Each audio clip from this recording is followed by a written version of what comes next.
बैठ जाओ, शाबाश। बाकी लोग भी याद करना भाई। सिलेबस याद होना आपको साइकोलॉजिकल लीड देता है। जब सिलेबस याद होता है ना तो आपको ये समझ में रहता है कि यार कितने टॉपिक पढ़ लिए और कितने टॉपिक पढ़ने, वरना हम धूल में लठ मारते रहते हैं। तो हमेशा एक काम करना है कि जब भी कोई सब्जेक्ट पढ़ो उसका पहला पन्ना हमेशा खाली छोड़ना। आज आप राजस्थान जी के अपने शुरू करेंगे तो पहला पन्ना खाली छोड़ देना, घर पे जाके सिलेबस लिखना।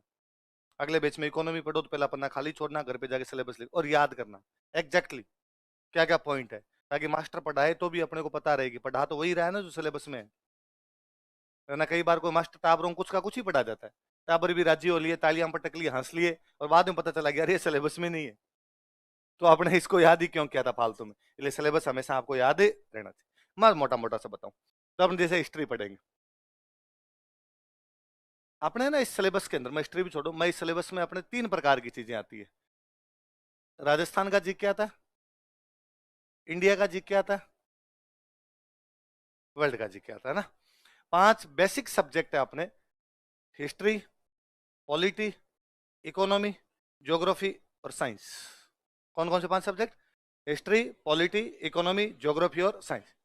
ये 5 बेसिक सब्जेक्ट है। बेसिक सब्जेक्ट करने का मतलब जो प्री में भी आएंगे और मेंस में भी आएंगे, जो प्री में भी आएंगे और मेंस। मतलब यदि कोई इन 5 सब्जेक्ट को बहुत अच्छे से पढ़ता है तो प्री तो पास है। तो यही है प्री का सिलेबस। और जिस दिन प्री का पेपर देता है तो शाम को उसको पता चल जाएगा मेरा प्री पास होगा कि नहीं होगा। आप अपना पेपर दे के आए, घर पे आके मिलाया, कट ऑफ लगभग लगभग पता चली जाती है, कोचिंग वाले बता देते हैं, आप खुद को ही पता चल जाए कितनी कट ऑफ जाएगी पेपर को देख के। अब मान लो कट ऑफ जानी है, मान लो 90 नंबर, और आपके पेपर में नंबर आ रहे 105, तो अपने को पता चल गया आपने कल से मेंस की तैयारी करनी है। यदि किसी ने 5 सब्जेक्ट बहुत अच्छे पढ़ रखे हैं, मेंस का पेपर होता है 800 नंबर का। कितने नंबर का होता है, उस स्टूडेंट के 350 तैयार है। कितने तैयार है, 70 70 नंबर के 5 सब्जेक्ट है, तो 350 तैयार है। इसका मतलब अब उसको केवल कितना पढ़ना है, 450 का पढ़ना है, इसके अलावा उसको पढ़ने की आवश्यकता नहीं। तो इसलिए ना ये तैयारी ऐसे कभी नहीं होती कि पहले प्री प्री पढ़ लें बाद में मेंस मेंस पढ़ लें। ये दोनों एक साथ है, ये प्री और मेंस दोनों। इसलिए कई बार स्टूडेंट पूछता है सर पहले प्री पढ़ूंगा मेंस पढ़ूं, दोनों पढ़। एक अकेली तैयारी इसके अंदर कुछ होती नहीं। आप केवल प्री प्री पढ़ेंगे ये भी घाटा है, आप केवल मेंस मेंस पढ़ते हैं ये भी घाटे घाटे की बात है। दोनों चीजें एक साथ पढ़ लीजिए। वरना आप केवल प्री प्री पढ़ते हैं तो प्री पास हो जाता है, लेकिन जिस दिन आप प्री शाम को बैठ के देखते हैं तो आपको लगता है आप मुझे कितने नंबर पढ़ने हैं, 800। अब आपको 800 करने, आपके एक साथी कितनी करनी है, 450। वो तो आगे है ना आपसे। और आरपीसी मान लो कई बार कह देती है लो तो हम 2 महीने में ही लेंगे मेंस, तो फिर वो बच्चे जो केवल प्री प्री करते हैं वो मेंस देते ही नहीं। आप मेंस के एग्जाम में देखोगे कि मेंस में पास किए आरपीसी ने 20,000, तो मान लो आपके कमरे में 24 लोग आने चाहिए, सिटिंग अरेंजमेंट आप कमरे में 24, आप जाके देखोगे कि वहां जनता बैठी है 16, 8 जने गायब है, मेंस देने आए नहीं, वो 8 वही है जो खाली प्री प्री की तैयारी करके गए थे। तो प्री तो पास हो गया, फिर मेंस देने का कॉन्फिडेंस ही नहीं आ पाता, और उनको लगता है लिखना तो आता नहीं, मरने दे रहा, अब अगली बार देखेंगे। मैं मेरे खूब सारे दोस्तों को जानता हूँ जो टीचर वगैरह लगे हुए हैं, वो हर बार प्री पास करते हैं, कभी मेंस नहीं देते। मैं हमेशा पूछता हूँ अगर मेंस कभी दिया करो उनका, अगली बार पक्का तैयारी करेंगे और तैयारी करके दे लेंगे। अगली बार कभी आता नहीं, मेंस उनसे दिया जाता। तो आपने ये दोनों तैयारी एक साथ करनी, इसलिए अपने कहते हैं कि ये बेच फाउंडेशन बेच होते हैं। कैसे बेच होते हैं, नींव मजबूत हो जाए, नींव मजबूत हो जाए तो फिर वो प्री में भी काम आती है, वो मेंस में भी काम आती है, वो इंटरव्यू में भी काम आती है। तो ये तैयारी तीनों की एक साथ तैयारी होती है, प्री की भी होती है, मेंस की भी होती है, और किसकी होती है, इंटरव्यू की। तीनों चीजें एक साथ चलती रहती है इसमें। तो अपने 5 सब्जेक्ट पढ़ेंगे, तो इन 5 में जैसे हिस्ट्री पढ़ेंगे अपने, तो हिस्ट्री राजस्थान की पढ़ेंगे, हिस्ट्री इंडिया की पढ़ेंगे, हिस्ट्री अपने वर्ल्ड की पढ़ेंगे। जैसे पॉलिटी है, अपने कहेंगे भाई पॉलिटी हम राजस्थान की पॉलिटी पढ़ेंगे, हम इंडिया की पॉलिटी पढ़ेंगे, हम वर्ल्ड की पॉलिटी पढ़ेंगे। आपको सर वर्ल्ड की पॉलिटी कैसे पढ़ेंगे, तो हम पढ़ेंगे आईआर।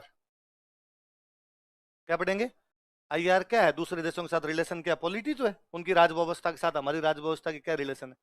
हम राजस्थान की इकोनॉमी पढ़ेंगे, हम इंडिया की इकोनॉमी पढ़ेंगे, हम वर्ल्ड की इकोनॉमी पढ़ेंगे। आपको सर वर्ल्ड की इकोनॉमी में क्या पढ़ेंगे, हम पढ़ेंगे वर्ल्ड बैंक कैसे काम करता है, हम पढ़ेंगे डब्ल्यूटीओ कैसे काम करता है, हम पढ़ेंगे आईएमएफ कैसे काम करता है, ये सारे इसके अंदर पढ़ेंगे।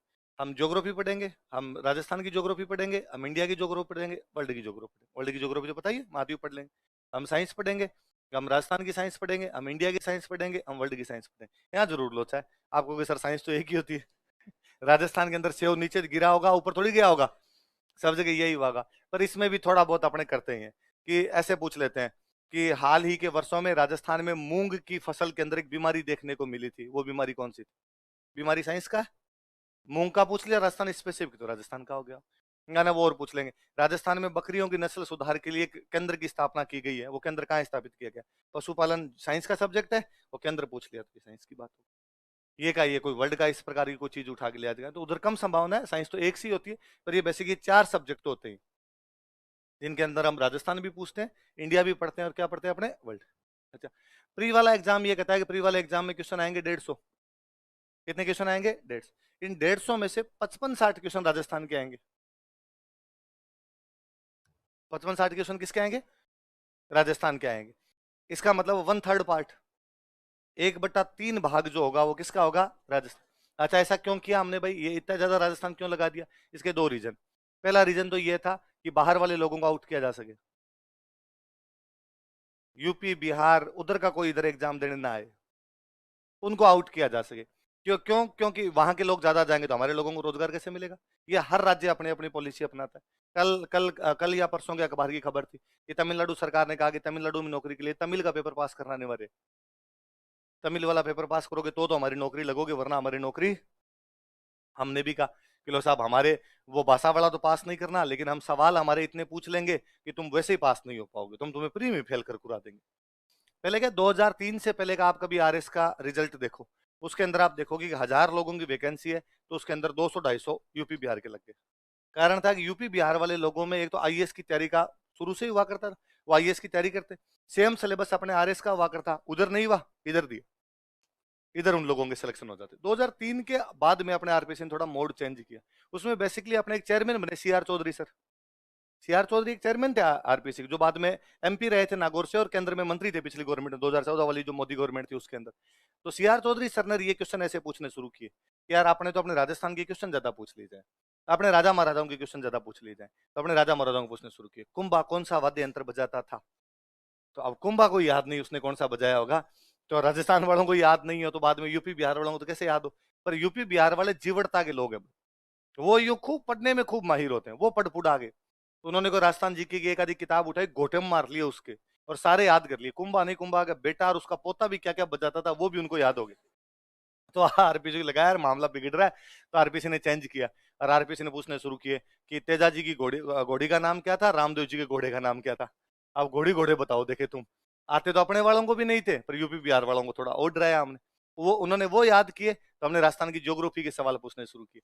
तो मैं हमेशा बताता हूँ कि 2012 का प्री था, तो 2012 वाला प्री मैं देने के लिए गया।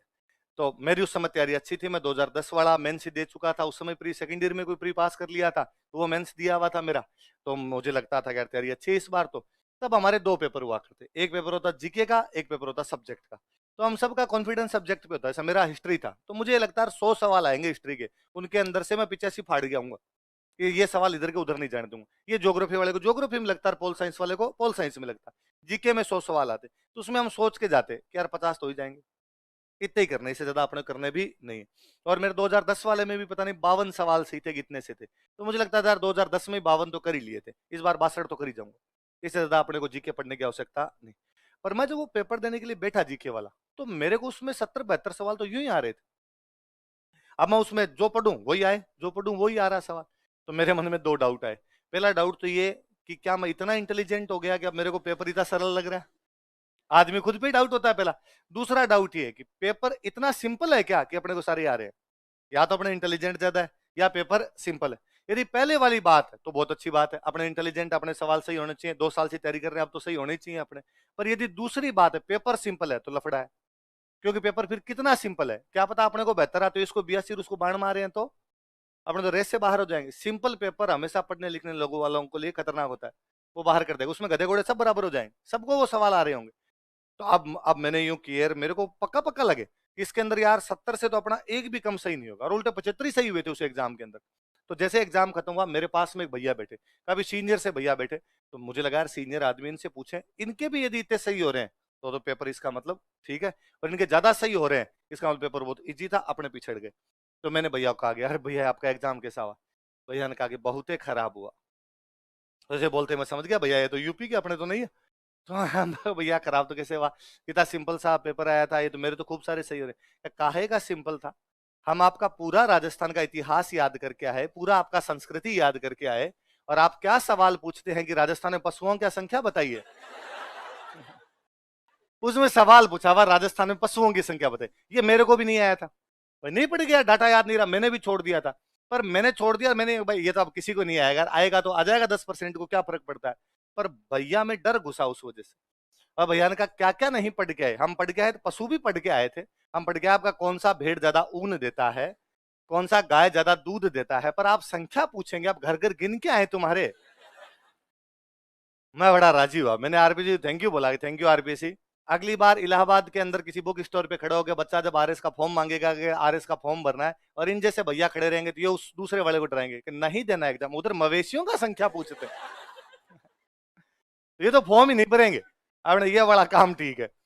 फिर बीच में आरपीसी लगा, इन्होंने ज्योग्राफी भी याद करनी शुरू कर दी, तो आजकल आरपीसी पीछे पड़ी हुई है पॉलिटी की।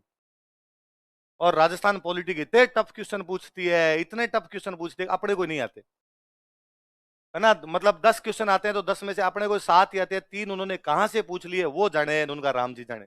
वो जब पूछते हैं तब पता चलता है ये भी सवाल था, ऐसा भी कोई सवाल बन सकता है। तो अब आपने लोड लेना बंद कर दिया, अपने को समझ में आ गया बाहर वालों को डराने के लिए अपने लिए सवाल नहीं। वे सवाल जो सबको आते हैं आपके गलत नहीं होने चाहिए। यदि जो सवाल सबको आता आपका गलत हो गया तो वो नेगेटिव लेके जाएगा। जैसे कभी सिंपल क्वेश्चन आया कि भारत के प्रथम प्रधानमंत्री का नाम बताइए, और आप प्रथम पढ़ना भूल गए, आपको लगा भारतीय प्रधानमंत्री का नाम बताइए, और पहला ऑप्शन नरेंद्र मोदी था, आप नरेंद्र मोदी करके आगे। ये बाकी सबने प्रथम पढ़ा, वो जवाहरलाल नेहरू करके, आप करके क्या करके आगे नरेंद्र मोदी, ये 2 नंबर माइनस है। पर एक सवाल आया युगांडा के राष्ट्रपति का नाम बताइए, किसी को नहीं आता, आपको भी नहीं आता, कोई फर्क नहीं पड़ता। मैं कहता हूं आपको आता भी है तो भी कोई फर्क नहीं पड़ता। इसलिए मेरिट पे वे सवाल असर डालते हैं जो बाकी लोगों को आ रहे थे पर आपको नहीं आ रहे थे। इसलिए बहुत सिंपल सिंपल तैयारी की आवश्यकता होती है, इतना इसमें कोई डीप जाने की आवश्यकता भी नहीं होती। इसलिए आप देखते हैं कि 150 सवाल आते हैं और कट ऑफ कितनी जाती है कि 63 सवाल सही हुए उसका सिलेक्शन। 150 में से 63 सवाल जिसके सही हुए उसका क्या हो गया सिलेक्शन। इसका मतलब 50% भी नहीं, 50% तो मेरिट पहुंच ही नहीं पा रही, इसका मतलब 42% पे ही आपके सिलेक्शन हो रहे हैं। ये जनरल बॉयज की कट ऑफ है, बाकी कट ऑफ तो नीचे आएगी, धीरे धीरे और नीचे ही आ रही है उसके अंदर कट ऑफ। अब पिछली बार 84 थी, मैं कहता हूँ 2-4 नंबर बढ़ भी जाएगी तो 87 88 आ जाएगी, तो भी वो 50% तो नहीं पहुंच पा रही।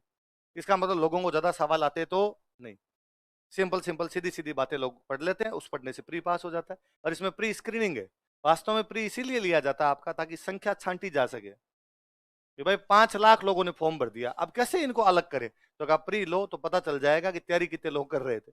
तो तैयारी करने वाले लोग ले दे के होते हैं 30-40 हजार, उन 30-40 हजार के अंदर कंपटीशन होता है, उनके अंदर से वो 15-20 हजार को पास कर लेते हैं।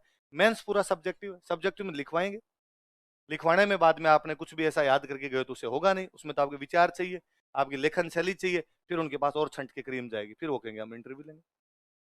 पहले बड़ी चीज है, इसलिए चीजों को बहुत सही ढंग से पढ़ना, इतनी ही पढ़ना जितनी हमें जरूरत है, ज्यादा कोई डीप में जाने की आवश्यकता नहीं। Jack of all trade master of none, jack को थोड़ा थोड़ा सब आना चाहिए, जैक को मास्टर किसी का नहीं बनना। तो देखो आप नोटिस करना, आपके सिलेबस के ऊपर लिखा है सामान्य ज्ञान, क्या लिखा है, इसका मतलब सामान्य नहीं पढ़ना है, ज्यादा नहीं पढ़ना उसको।